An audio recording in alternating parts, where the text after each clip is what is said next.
Realme C67 4G ফোনটা নিয়ে আমাদের এক্সপিরিয়েন্স। 25,000 টাকার নিচের বাজেটে এই ফোনটা কতটুকু ভ্যালু ফর মানি প্রোভাইড করে। এই পুরো ফোনটাই প্লাস্টিকের তৈরি, প্লাস্টিকের ফ্রেম, প্লাস্টিকের ব্যাকটা কালো রঙের। এই রঙটার ওরা নাম দিয়েছে ব্ল্যাক রক, কুল নেম। ফোনটার ওজন 200 গ্রামের নিচে, আর ডাইমেনশন হচ্ছে লম্বায় 164.6 মিলিমিটার, 75.4 মিলিমিটার প্রশস্ত এবং 7.6 মিলিমিটার থিক। সো খুব বেশি থিক না, নট ব্যাড, গ্রিপের জন্য ভালো। একটা স্ট্রাইপড টেক্সচারের মতো রয়েছে ব্যাকটাতে, দেখতে সুন্দর। আলোর একটা সুন্দর খেলা চলে এই ব্যাক প্যানেলে, সুন্দর একটা ফিলিংও দেয় হাতে। যে ক্যামেরা আইল্যান্ডটা রয়েছে এটা ফোনের বডি থেকে একটু চোখে পড়ার মতোই উঁচু। ফোনটার ফ্রেমের দিকে হঠাৎ করে তাকালে আইফোনের মতো লাগে। পুরো শেপটাতেই একটা আইফোন ভাব রয়েছে। এই ফোনটাতে IP54 এর ওয়াটার অ্যান্ড ডাস্ট রেজিস্ট্যান্স রয়েছে। IP54 এর ওয়াটার অ্যান্ড ডাস্ট রেজিস্ট্যান্স খুব একটা কাজের না, সো রিস্ক না নেওয়াই ভালো হবে। কোনো ধরনের পানি বা ধুলো থেকে দূরে রাখতে পারলেই ফোন বেটার থাকবে বলেই মনে হচ্ছে। ফোনটার ডান হাতের পাশে রয়েছে পাওয়ার বাটন এবং ভলিউম রকার। এটার যে পাওয়ার বাটনটা সেটার সাথেই ফিঙ্গারপ্রিন্ট সেন্সর ইন্টিগ্রেট করা আছে। ফিঙ্গারপ্রিন্ট সেন্সরের অ্যাকুরেসি ও স্পিড ঠিকঠাক। নিচের অংশে রয়েছে primary speaker, primary microphone, USB charging port এবং 3.5 মিলিমিটার হেডফোন জ্যাক। বাম পাশে রয়েছে SIM tray. By the way, এই সিম ট্রেতে দুটো সিম রাখা যায় একসাথে এবং একটা মাইক্রো SD কার্ডও রাখা যায়। কুল চয়েস। ফোনটার উপরের পাশে ফ্রেমে রয়েছে আরেকটা মাইক্রোফোন, যেটা সেকেন্ডারি মাইক্রোফোন হিসেবে কাজ করবে। ফোনটার সামনের দিকে তাকালেই চোখে পড়বে এটার ডিসপ্লেটা, যেটা একটা গ্লাস দিয়ে ঢাকা আছে। তবে গ্লাসটাতে কোনো রকমের প্রোটেকশন আছে কিনা সেটা জানা যায়নি, সো কেয়ারফুল থাকতে হবে। গ্লাস প্রোটেক্টর ছাড়া ইউজ করাটা একটু রিস্কি হতে পারে। গ্লাসে ঢাকা ডিসপ্লের উপরের প্রান্তে রয়েছে এটার ইয়ারপিস। এই ইয়ারপিসটা আবার সেকেন্ডারি স্পিকার হিসেবেও কাজ করবে, তার মানে এই ফোনটাতে স্টেরিও স্পিকার রয়েছে।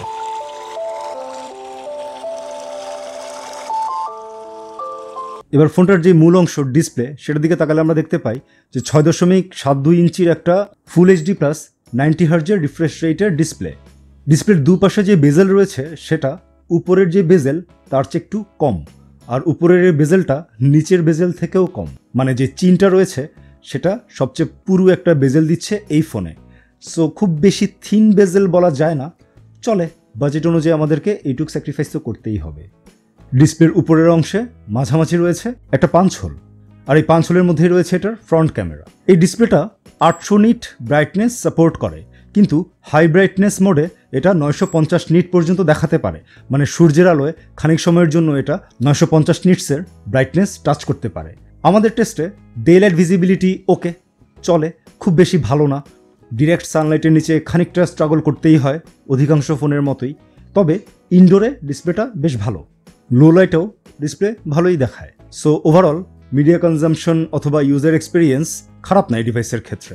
আর 90 হার্জের রিফ্রেশ রেট থাকায় ফোনটার যে ইউজার ইন্টারফেস সেটা বেশ স্মুথ একটা ফিলিং দেয়। আর ইউজার ইন্টারফেসের কথা যখন চলে আসলো, এটাতে অপারেটিং সিস্টেম হিসেবে অ্যান্ড্রয়েড 14 থাকছে। So that's a cool thing, যেটা লঞ্চই হয়েছে লেটেস্ট অ্যান্ড্রয়েড দিয়ে। যে অ্যান্ড্রয়েডটাকে বেস করে রিয়েলমি UI চলছে। এই রিয়েলমি UI এ কিছু রিয়েলমি নিজস্ব ফিচার রয়েছে। সো একটা ফিচারের মধ্যে মেনশন করাই লাগে, মিনি ক্যাপসুল 2। তো মিনি ক্যাপসুলটা হচ্ছে ডাইনামিক আইল্যান্ডের আত্মীয় স্বজন। পাঞ্চ হোল যে ক্যামেরাটা রয়েছে সেটা চারপাশের কয়েকটা পিক্সেল নিয়ে একটা মিনি ক্যাপসুল ক্রিয়েট হয়, যেটা কিছু সিলেক্টেড নোটিফিকেশন দেখাতে পারে। ব্যাকগ্রাউন্ডে যদি মিউজিক চলে, মিউজিকের একটা নোটিফিকেশন দেখাবে, এখানে ওয়েদারের নোটিফিকেশন এটা দেখাতে পারে, ইভেন্টের নোটিফিকেশন আসবে, চার্জ করার সময় একটা নোটিফিকেশন দেখাবে, লো চার্জ হলেও এটাতে নোটিফিকেশন আসবে। তবে এগুলো সবগুলোই কাস্টমাইজেবল, মানে হচ্ছে আপনি চাইলে এটা দেখাতেও পারেন, নাও দেখাতে পারেন, বাট লুকস কুল, মানে ডাইনামিক আইল্যান্ডের ভাইব। স্পিকিং অফ চার্জ, এই ফোনটাতে দেওয়া রয়েছে 33 ওয়াটের ফাস্ট চার্জিং ক্যাপাবিলিটি, যেটা রিয়েলমির সুপারভুক টেকনোলজিতে চার্জ করতে পারে। এবং এই 33 ওয়াট চার্জ করে একটা 5000 mAh ব্যাটারিকে। ফুল চার্জ দিতে ফোনটা 1.5 ঘন্টার আশেপাশে একটা সময় লাগে, ফাস্ট এনাফ। রেগুলার যেসব ইউজগুলো হয় ফোনে, টুকটাক media consumption, phone call, internet use, টুকটাক ম্যাপের ইউজ, মানে সাধারণত কনজিউমাররা যেগুলো সবসময় ব্যবহার করে থাকে, এগুলো সবই আমরা ব্যবহার করে দেখেছি। সো আমাদের টেস্টে 24 ঘন্টা ইউজেজের পরও 30% ব্যাটারি থাকছে, 6-7 ঘন্টার মতো স্ক্রিন অন টাইম পাওয়ার পরও। So battery thumbs up for that. এই ফোনটাতে দেওয়া রয়েছে স্ন্যাপড্রাগনের 685 চিপসেট। যেটার মধ্যে রয়েছে Adreno 610 GPU। এই চিপসেটটা 6 ন্যানোমিটার ফ্যাব্রিকেশনে তৈরি, সো পাওয়ার এফিশিয়েন্টের মতোই। তবে এই চিপসেটটা মিডিওকার লেভেল, খুব বেশি স্ট্রেসফুল কোনো কিছু এই ফোনটা দিয়ে করানো যাবে না। ভারী গেম একদমই রিকমেন্ডেড না, ছোটোখাটো কোনো গেম চলতে পারে, তবে রেগুলার ইউজেজের জন্য ওকে। মানে আমরা যেসব নর্মাল অ্যাপগুলো ইউজ করি, সোশ্যাল মিডিয়া হোক অথবা ইউটিউব বা এই ধরনের যেই মিডিয়া কনজামশনের সফটওয়্যারগুলো রয়েছে, সেগুলো যদি আমরা ইউজ করি তাহলে এই প্রসেসরটা এনাফ। এই ফোনটাতে 8GB র্যাম রয়েছে, যদিও ভার্চুয়াল র্যামের একটা অপশন আছে, ডোন্ট ইউজ ইট, তেমন কোনো কাজের কিছু না এটা। সো এই 8GB র্যাম এই ফোনটাকে বেশ ভালোভাবেই চালাতে পারে। অ্যাপ ওপেনিং বা ক্লোজিং টাইম ফাইন, মাল্টিপল অ্যাপের মধ্যেও সুইচ করা যায় খুব সহজেই, সো র্যামও এডিকুয়েট। আর আমাদের এই ভার্সনটা 128GB স্টোরেজ ভার্সনের। ফোনটার মেইন ক্যামেরা হিসেবে 108 মেগাপিক্সেলের একটা ক্যামেরা দেওয়া রয়েছে, আর এটার সাথেই রয়েছে 2 মেগাপিক্সেলের একটা ডেপথ সেন্সর, যেটা মূলত পোর্ট্রেটের জন্য ইউজ হবে বলেই দেয়া। আর এই 108 মেগাপিক্সেলের ক্যামেরাটা ডিফল্ট হিসেবে 12 মেগাপিক্সেলের ছবি তোলে, মানে হচ্ছে 9:1 পিক্সেল বিনিংয়ের মাধ্যমে এটা ছবিগুলোকে ক্যাপচার করে। ফোনটাতে EIS দেওয়া রয়েছে। রিয়েলমি দাবি করছে এই ফোনটাতে ইনসেন্সর 3 টাইমস জুম রয়েছে। ফ্যান্সি নেম, বাট ওই ঘুরে ফিরে ডিজিটাল জুম, এবং তেমন কিছু না, নর্মাল যে ডিজিটাল জুম হয় সেরকমই। মেন ক্যামেরার যেই কালার রিপ্রোডাকশন চলনসই, ডায়নামিক রেঞ্জ আসলে খুব একটা ভালো না ক্যামেরাটার। সূর্যের আলোয় ছবি তুলে আমরা দেখেছি ক্যামেরাটা মাঝে মাঝেই সাবজেক্টকে ওভার এক্সপোজ করে ফেলে। এই কালারফুল যেই বলগুলো, ওগুলোর ছবি তুলতে গিয়ে দেখলাম ইয়েলো যে বলটা রয়েছে ওটাতে সূর্যের আলোর এক্সপোজারটা ক্যামেরা ধরে রাখতে পারেনি, বলগুলো প্রায় ঝলসেই গেছে। 108 মেগাপিক্সেলের ছবিও খুব একটা কাজের কিছু ওরকম না। দুটোর মধ্যে আমার কাছে মনে হয়েছে 12 মেগাপিক্সেলের ডিফল্ট রাখাটাই বেটার। পোর্ট্রেট মোডের কথা বললে অনেকগুলো ছবিতেই দেখতে পাচ্ছি আমরা যে সাবজেক্ট ঠিক মতো এটা ডিটেক্ট করতে পারে না। পোর্ট্রেটের ছবিগুলোতে কোনোটাতে দেখা যাচ্ছে যে সাবজেক্ট ছাড়াও আশেপাশে অনেক কিছু এটা ব্লার করতে পারেনি। বোঝা যায় যে সফটওয়্যার ব্লার। ক্যামেরার অপটিক্যাল অ্যাবিলিটি থাকলে যে ধরনের ব্লার হয় এটা আসলে সেরকম ব্লার না। সো মেইন ক্যামেরার পোর্ট্রেট নট সো গুড। আর মেইন ক্যামেরাতে ভিডিও করলে দেখা যায় যে ভিডিও ক্লিপগুলো কেমন যেন একটু ওভার শার্পেন্ড মনে হয়।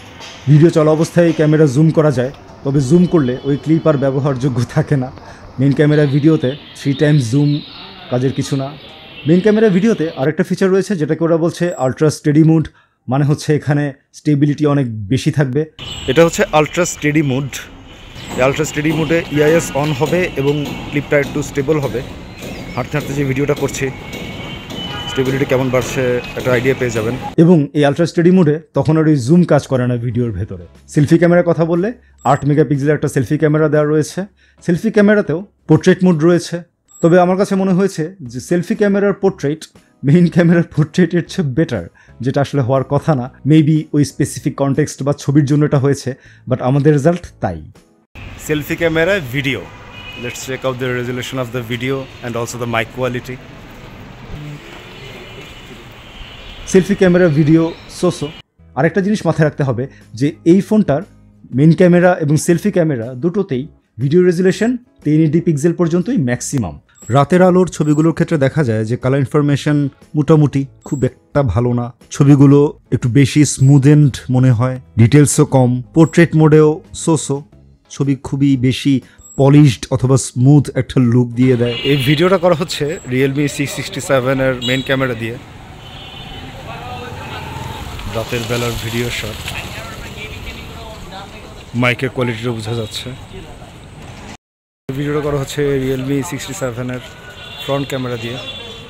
রাতের বেলা কেমন শট দেখা যাচ্ছে। আর রাতের ভিডিও খুব একটা ভালো না, অনেক বেশি নয়েজ এবং গ্রেইন দেখা যাচ্ছে ভিডিওতে। সো ছবি ভিডিও সব মিলিয়ে যদি আমরা এক্সপিরিয়েন্স সামারাইজ করি তাহলে এটা আসলে নট এ ক্যামেরা চ্যাম্পিয়ন। আর এছাড়া ফোনে যেসব জিনিসগুলো থাকে, কল কোয়ালিটি, নেটওয়ার্ক, এসব জিনিসগুলো ওকে ছিল, তেমন কোনো প্রবলেম আমরা পাইনি। ওয়াইফাই, ব্লুটুথ সব কিছুই ঠিকঠাক কাজ করছিল। ফোনটা দেখতে ভালো, ডিসপ্লেটা ডিসেন্ট, বিল্ড কোয়ালিটি সোসো এই বাজেট অনুযায়ী এরকমই হয়। স্ট্রেসফুল কোনো অ্যাপ বা গেম না চালালে চিপসেট এবং পারফরমেন্স অ্যাকসেপ্ট করা যায়। ব্যাটারি লাইফ ভালো, কিন্তু ক্যামেরা যদি কারো লাগে এই ফোনটাকে সাজেস্ট করা যায় না।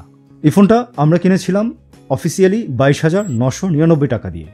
ফোনের যে মার্কেট ক্রিয়েট হয়েছে সেই অনুযায়ী এই দামে এই ফোনটা ভালো দিকেরই একটা চয়েস। কেমন লাগলো আপনাদের কাছে এই ফোনটা? কোনো প্রশ্ন বা মন্তব্য থাকলে করুন, ভালো লাগলে লাইক করুন, খারাপ লাগলে ডিসলাইক করুন, আমাদের চ্যানেলটা সাবস্ক্রাইব করুন। আমাদের দেখা হতে পারে পরের ভিডিওতে।